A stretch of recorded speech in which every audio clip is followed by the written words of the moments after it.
Sicela wekhude ngwenyama nanga emaphoyisa lanetinhlitiyo letimbi ungathi atalwa ngusathane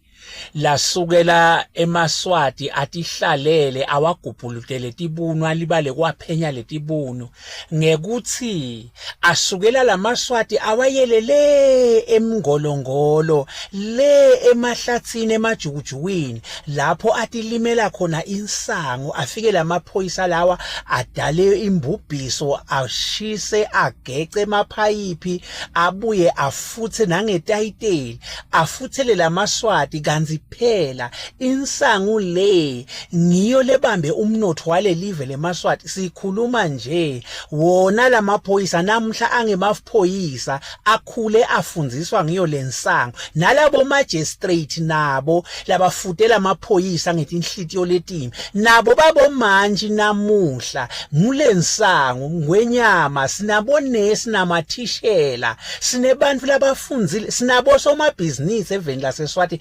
ngulensango manje ke ngwenyama siyabuda ke sisive ukuthi ufuna kuze lesive sigcine sesiphithikothele yini siyavuka injebovu njengamnyaka wa 2021 ngale sento lesentwa ngilamaphoyisa ekubabhidlitela lomnotho wabo ngoba wona sekaphumelela akafuni labanye baphumelele siyakhuda nje siyabuta futhi ngwenyama.